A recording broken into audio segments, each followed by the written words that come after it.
모세가 여호와께 돌아와서 아뢰되 주여, 어찌하여 이 백성의 학대를 당하게 하셨나이까? 어찌하여 나를 보내셨나이까? 내가 바로에게 들어가서 주의 이름으로 말한 후로부터 그가 이 백성을 더 학대하며 주께서도 주의 백성을 구원하지 아니하시나이다. 제 6장. 여호와께서 모세에게 이르시되 이제 내가 바로에게 하는 일을 네가 보리라. 강한 손으로 말미암아 바로가 그들을 보내리라. 강한 손으로 말미암아 바로가 그들을 그의 땅에서 쫓아내리라. 하나님이 모세에게 말씀하여 이르시되 나는 여호와이니라. 내가 아브람과 이삭과 야곱에게 전능의 하나님으로 나타났으나 나의 이름을 여호와로는 그들에게 알리지 아니하였고 가나안 땅 곧 그들이 거류하는 땅을 그들에게 주기로 그들과 언약하였더니 이제 애굽 사람이 종으로 삼은 이스라엘 자손의 신음소리를 내가 듣고 나의 언약을 기억하노라. 그러므로 이스라엘 자손에게 말하기를 나는 여호와라. 내가 애굽 사람의 무거운 짐 밑에서 너희를 빼내며 그들의 노역에서 너희를 건지며 편팔과 여러 큰 심판들로서 너희를 속량하여 너희를 내 백성으로 삼고 나는 너희의 하나님이 되리니 나는 애굽 사람의 무거운 짐 밑에서 너희를 빼낸 너희의 하나님 여호와인 줄 너희가 알지라. 내가 아브람과 이삭과 야곱에게 주기로 맹세한 땅으로 너희를 인도하고 그 땅을 너희에게 주어 기업을 삼게 하리라. 나는 여호와라 하셨다 하라. 모세가 이와 같이 이스라엘 자손에게 전하나 그들이 마음의 상함과 가혹한 노역으로 말미암아 모세의 말을 듣지 아니하였더라. 여호와께서 모세에게 말씀하여 이르시되 들어가서 애굽 왕 바로에게 말하여 이스라엘 자손을 그 땅에서 내보내게 하라. 모세가 여호와 앞에 아뢰어 이르되 이스라엘 자손도 내 말을 듣지 아니하였거든 바로가 어찌 들으리까? 나는 입이 둔한 자니이다. 여호와께서 모세와 아론에게 말씀하사 그들로 이스라엘 자손과 애굽 왕 바로에게 명령을 전하고 이스라엘 자손을 애굽 땅에서 인도하여 내게 하시니라. 여러분 반갑습니다. 오늘도 큐티로 여는 기막힌 하루입니다. 본 말씀 출애굽기 5장 22절부터 6장 13절의 말씀입니다. 예전에 어떤 사람이 이런 말을 하는 것을 들은 적이 있습니다. 여기가 인생의 바닥인 줄 알았더니 그 밑에 지하실이 있더라. 여러분 지금 모세 상황이요. 딱 그 상황입니다. 모세는 40년의 혹독한 광야 훈련을 마쳤습니다. 그리고 하나님의 사명에 순종하여 그 무서운 바로에게 하나님의 메시지도 전했습니다. 그래서 모세는 아마 이제부터 내 인생은 불행 끝 행복 시작이라고 그렇게 생각했을 것입니다. 그런데 오히려 보이는 상황은 더 악화되었습니다. 그야말로 바닥이 끝인 줄 알았더니 그 밑에 지하실이 있었던 것입니다. 자, 여러분은 생각하실 때 지금 내 인생은 몇 층쯤 있는 것 같습니까? 이렇게 우리 인생의 끝을 알 수 없는 내려감을 당할 때 그때 우리는 그 내려감을 어떻게 해석해야 될까요? 오늘 말씀을 통해서 우리가 그것을 깨닫길 원하는데요. 먼저 첫 번째로 바닥으로 내려가야만 볼 수 있는 것이 있습니다. 자, 방금 전에도 말씀드렸던 것처럼 모세는 40년의 광야 훈련을 통과했습니다. 하나님과의 씨름 끝에 사명도 받아들였습니다. 그리고 하나님께 순종하여 바로에게 나아가 하나님의 메시지도 선포합니다. 아마 모세는 내가 이 정도 순종했으니까 하나님께서 금방 이 출애굽의 역사를 이루어 주실 거라고 믿었을 것입니다. 그런데 웬일입니까? 오히려 바로는 꿈쩍도 하지 않습니다. 오히려 이스라엘 백성들의 일을 더 무겁게 하여서 백성들의 원망과 불평만 돌아오고 있습니다. 상황이 더 악화가 된 것입니다. 그러자 모세가 하나님을 향해 어찌하여를 부르시며 원망하고 불평합니다. 여러분 저는요 이 모세의 심정이 너무너무 이해가 갑니다. 큐티하라고 해서 했고 내재 보고 회개만 하라고 해서 그렇게 했고 적용과 순종을 이루라고 해서 그것도 열심히 했는데요. 오히려 내 보이는 상황이 좋아지는 것이 아니라 더 나빠지는 것을 보게 될 때 우리도 얼마든지 하나님을 향해 어찌하여의 원망과 불평이 나올 수 있다는 것입니다. 그런데 그렇게 하나님을 향해 어찌하여의 원망과 불평을 쏟아내는 모세를 향해 오늘 하나님께서 주시는 대답이 있습니다. 그것은 이렇게 우리 인생의 밑바닥으로 내려가야지만 거기서 볼 수 있는 하나님의 역사가 있다는 것입니다. 오늘 출애굽기 6장 1절의 말씀에 여호와께서 모세에게 이르시되 이제 내가 바로에게 하는 일을 내가 보리라 그럽니다. 오늘 주님은 말씀을 통해 우리의 기대와 달리 상황이 더 악화되고 인생이 더 깊은 밑바닥으로 내려가게 될 때 거기서만 볼 수 있는 하나님의 역사가 있기 때문에 하나님께서 우리를 그 바닥으로 내려가게 하신다고 말씀하십니다. 여러분, 오늘 이 출애굽기뿐만이 아닙니다. 성경의 여러 곳에서 하나님은 우리 인생의 가장 밑바닥에서 우리를 기다리시고 우리를 위한 역사를 이루시는 것을 우리는 볼 수가 있습니다. 신약의 마태복음 14장에 보면요, 예수님께서 제자들을 먼저 배에 태워서 건너편 마을로 가게 하셨습니다. 그런데 이 제자들이 배를 타고 가던 중에 큰 풍랑을 만나게 된 것입니다. 그런데 어찌된 일인지 예수님이 나타나시지 않습니다. 그렇게 밤새도록 이 제자들이 고난을 당하다가 성경은 밤 사경이 되어서야 주님이 물 위로 걸어오셔서 풍랑을 잔잔하게 하셨다 라고 기록하고 있습니다. 여러분, 이 밤 사경이라는 것은 우리 시간으로 새벽 6시쯤 되는 시간입니다. 왜 도대체 예수님은 그 긴 시간이 되도록 제자들을 고난 가운데 내버려 두셨습니까? 또 사도행전 16장에도 보면 바울과 실라가 복음을 전하다가 붙잡혀서 감옥에 갇히는 장면이 나옵니다. 그런데 성경은요, 이 바울과 실라가 그냥 감옥에 갇힌 정도가 아니라 매를 맞고 깊은 옥에 가두어지고 그 발이 쇠사슬에 매이게 되었다고 기록하고 있습니다. 그런데도 주님은 바울과 실라를 즉시 구출하시지 않습니다. 그러다가 성경은 한밤중에 바울과 실라가 찬송하고 기도할 때 큰 지진이 나서 옥토가 움직이고 문이 열렸다라고 기록하고 있습니다. 여러분, 왜 우리 주님은 밤 사경이 되도록 또 한밤중이 되도록 아무 일도 하시지 않는 것입니까?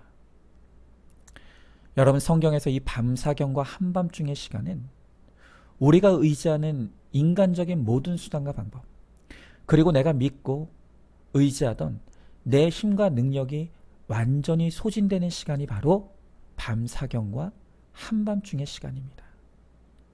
이렇게 우리가 그 밤 사경과 한밤중의 인생의 밑바닥으로 내려갔을 때 바로 거기서 우리는 주님만이 이루시는 능력과 역사를 목격하게 되는 것입니다. 여러분, 하나님은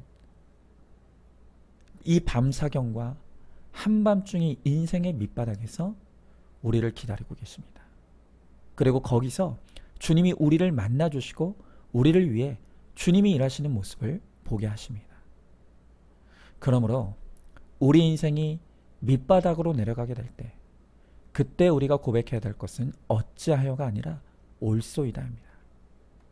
그리고 그곳에서 하나님이 하실 것을 믿고 의지할 때 주님이 반드시 주님의 역사를 우리의 눈으로 보게 하실 것입니다. 자, 질문해 봅니다. 지금 내 인생은 몇 층쯤에 있는 것 같습니까? 여전히 내 수단과 방법, 또 힘과 능력을 의지하여 올라가려고 하고 있지는 않습니까? 하나님께서 나를 낮추실 때 어찌하여를 외치고 있습니까? 올소이다를 외치고 있습니까? 자, 두 번째로 밑바닥으로 내려가야만 알 수 있는 것이 있습니다. 자, 오늘 2절의 말씀에서 하나님은 자신을 여호와라 라고 계시하십니다. 하나님이 모세에게 말씀하여 이르시되 나는 여호와이니라. 여러분, 이 하나님의 여호와라는 이름의 뜻은 존재한다 라는 뜻입니다. 즉, 하나님은 누군가에 의해 만들어진 가짜 신이 아니라 영원 전부터 계셨고 영원 후에도 계시는 유일하고 참된 하나님이라는 뜻입니다. 이 여호와 하나님께서 만물을 창조하셨고 모든 인생의 생사와 운명이 바로 우리 여호와 하나님의 주권과 통치 안에 있는 것입니다. 그런데 오늘 본문 안에서요, 이 여호와라는 단어가 무려 9번이나 반복이 됩니다. 자, 이 여호와 이름이 9번이나 반복된다는 것이 무엇을 의미하겠습니까? 먼저 그만큼 하나님이 여호와이심을 아는 것이 너무너무 중요하다는 의미입니다. 여러분, 우리도 그렇지 않습니까? 가령 우리 자녀들을 가르칠 때 낯선 사람 절대 따라가면 안 된다, 진짜 안 된다, 절대 안 된다, 결코 안 된다, 정말 안 되는 거야, 수도 없이 같은 말을 반복하고 또 반복합니다. 마찬가지로 오늘 본문에서 여호와의 이름을 9번이나 반복한다는 것은 그만큼 우리가 믿는 그 하나님이 여호와심을 아는 것이 우리들에게 너무 중요하다는 의미입니다. 그런데 이 반복이 뜻하는 또 하나의 의미가 있는데, 그것은 바로 우리가 하나님의 여호와이심을 알고 믿는 것이 너무나 어렵다는 것입니다. 하나님이 여호와이심을 알아야 하는데, 믿어야 하는데 우리가 도무지 하나님의 여호와 되심을 믿지 못한다는 것입니다. 여러분, 오죽이나 우리가 하나님의 여호와이심을 믿지 못하면 반복하고 또 반복하여서 9번이나 반복하겠습니까? 방금 전에 제가 하나님은 우리 인생의 밑바닥에서 우리를 만나주시고 일하신다고 말씀드렸습니다.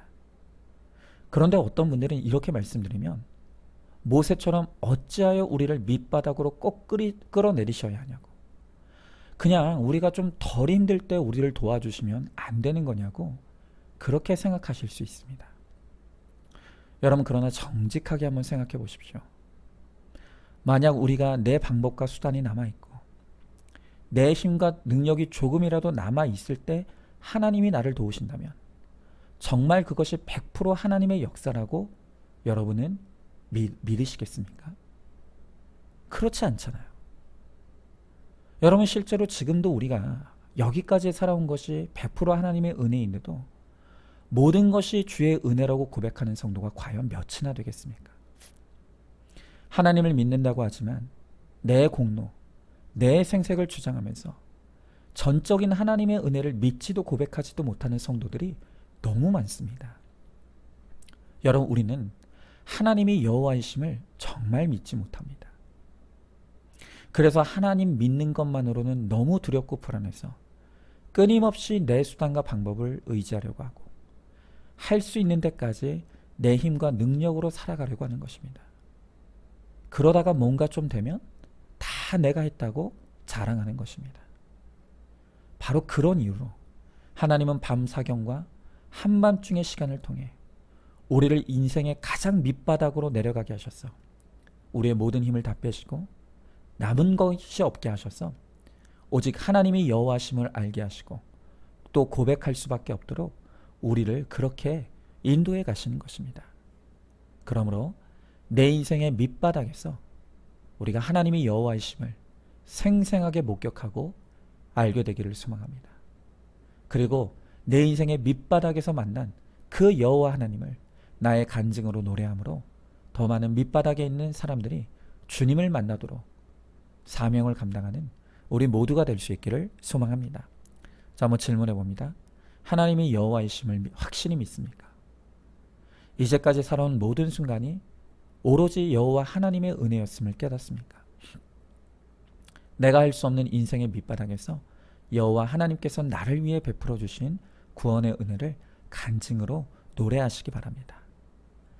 자, 마지막 세 번째로 우리가 밑바닥으로 내려가야만 들리는 것이 있습니다. 자, 하나님은 모세를 밑바닥까지 낮추셔서 거기서 하나님이 하시는 일을 보게 하셨고 하나님이 여호와심을 알게 하셨다고 했습니다. 자, 그런데 우리가 밑바닥으로 내려가야만 하는 또 다른 중요한 이유가 있습니다. 그것은 우리가 인생의 밑바닥으로 내려가야만 바로 거기서 하나님의 말씀이 들리기 때문입니다. 자, 오늘 본문을 보면 반복되는 문장이 하나 더 있습니다. 그것이 바로 말씀하여 이르시되입니다. 오늘 2절에 하나님이 모세에게 말씀하여 이르시되 그랬고, 또 10절에서도 여호와께서 모세에게 말씀하여 이르시되, 그리고 13절에서도 여호와께서 모세와 아론에게 말씀하사 그랬습니다. 여러분, 지금 모세가 인생의 밑바닥을 넘어 지하로 내려가니 거기서 이르시되 하나님의 말씀이 들리는 것을 경험하고 있습니다. 여러분, 실제로 출애굽기 33장 11절에 보니까 이런 기록이 있습니다. 사람이 자기 친구와 이야기함 같이 여호와께서는 모세와 대면하여 말씀하시며 그랬습니다. 여러분, 하나님께서 모세를 더 이상 내려갈 수 없는 데까지 낮추시고 내려가게 하셨습니다.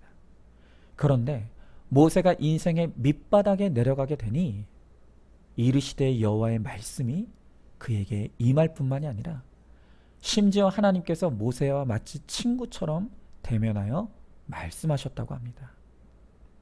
여러분, 정말 부럽지 않습니까? 우리도 하나님과 친구처럼 대면하여 만나고 대화할 수 있으면 얼마나 좋겠습니까? 그런데요, 모세가 이렇게 하나님과 소통할 수 있었던 것은 그냥 이루어진 일이 아니라는 것입니다. 거기에는 그만한 이유가 있고 비결이 있었다는 것입니다. 그것이 무엇이라고요?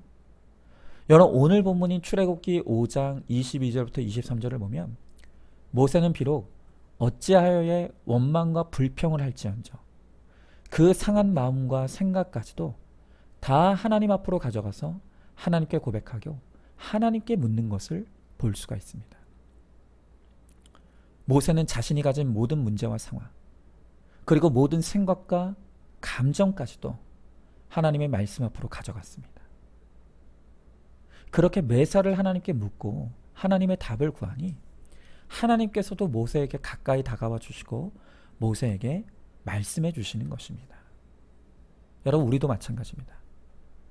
하나님이 우리에게 아무리 말씀하신다 할지라도 우리가 듣지 않으면 하나님과 소통할 수 없는 것입니다. 특별히 하나님은요, 우리가 인생이 등 따시고 배부르면 하나님을 찾지 않는다는 것을 너무너무 잘 아십니다. 그래서 하나님은 우리를 인생의 밑바닥의 자리로 데려가시는 것입니다. 그 밑바닥의 자리에서 고난이 주제가 되고 성경이 교과서가 되고 성령이 스승이 되실 때 비로소 우리도 이르시되 하나님의 말씀이 임할 수가 있는 것입니다. 하나님은 우리와 대면하기를 원하시고 말씀하시기를 원하십니다. 여러분, 이 대면하여 말씀하셨다는 것은 모세만 특별히 누린 은혜가 아니라 우리에게도 그렇게 하시길 원하시고 누구든지 그 은혜를 누릴 수 있다는 것입니다. 그러나 그렇게 하려면 우리가 작고 사소한 일일지라도 하나님의 말씀 앞으로 가서 물어야 합니다. 그리고 들어야 합니다. 그럴 때 하나님의 음성이 더 크고 생생하게 들리게 되는 것입니다. 여러분, 큐티는요, 훈련입니다. 어린아이가 태어나면서부터 말귀를 잘 알아듣는 것이 아니듯이 큐티도 처음 하면 하나님의 음성이 잘 들리지 않을 수도 있습니다. 그런데 그렇다고 큐티를 덮어버리면 안 됩니다. 인내를 가지고 나의 고난을 주제로 큐티하여 하나님께 묻고 또 물으면 점점 하나님의 음성이 들리는 영적인 귀가 열립니다. 그리고 점점 그 하나님의 음성이 뚜렷하게 들리고 깨달아지는 것입니다. 그러므로 나의 모든 상황과 환경, 그리고 내 감정과 생각까지도 주님 말씀 앞으로 가져가 묻고 또 들음으로 나에게 이르시는 하나님의 생생한 음성을 듣고 거룩을 이루어가는 저와 여러분 우리 모두가 될 수 있기를 주님의 이름으로 축복합니다. 자, 한번 질문해 봅니다. 하나님의 음성을 듣고 싶은 간절한 열망이 있습니까? 하나님이 말씀하시지 않는 것이 아니라 내가 듣지 않기에 하나님의 음성을 들을 수 없다는 것을 알고 있습니까? 내가 하나님께 물어야 될 나의 고난과 문제가 무엇입니까? 고난이 주제가 되고 성경의 교과서가 되고 성령이 스승되셔서 이르시되 주의 말씀을 듣는 우리 모두가 되기를 소망하시기 바랍니다. 자, 오늘도 7월 27일 보석상자입니다. 하나님을 믿는 우리도 넘어질 수 있습니다. 그러나 우리가 넘어지는 것은 완전히 망하는 것이 아니고 과정입니다. 아멘. 우리 함께 기도하겠습니다. 하나님, 오늘 모세가 하나님의 뜻에 순종하여 사명도 받아들이고 그 하나님의 명령대로 순종도 했지만 오히려 그의 인생의 상황이 나빠지고 밑바닥으로 내려가는 것을 봅니다. 그러나 오늘 주님은 모세를 향하여서 하나님께서 우리 인생을 밑바닥으로 끌고 내려가는 것은 오늘 그곳에서만 우리가 볼 수 있는 것이 있고 그곳에서만 알 수 있는 것이 있고 또 그곳에서만 들을 수 있는 것이 있기 때문이라고 우리 주님께서 말씀하여 주십니다. 주님, 그렇습니다. 우리의 내려감은 망함이 아니고 다시 올라가기 위한 거룩한 과정입니다. 주님, 하나님께서 우리를 낮추시고 또 낮추실 때 어찌하여가 아닌 올소이다를 외칠 수 있게 하시고 그 내 인생의 밑바닥에서 우리가 하나님이 하시는 일을 보게 되고 오직 하나님이 여호와이심을 깨닫게 되며 또한 하나님께서 우리들에게 이르시되 말씀으로 찾아오시는 하나님의 음성을 들을 수 있도록 우리 주님께서 함께하여 주시옵소서. 그러므로 말미암아 내가 더 거룩하여지고 거룩한 나를 통해 더 많은 영혼들을 주님께로 인도하는 데 쓰임받는 거룩한 사명자가 되는 우리 모두가 되게 하여 주시옵소서. 믿사오며 사랑이 많으신 우리 예수님 이름 받들어 기도드리옵나이다. 아멘. 오늘도 큐티로 기막힌 하루를 살아내는 하늘가족 공동체 우리 모든 성도님 되시기를 주님의 이름으로 축복합니다.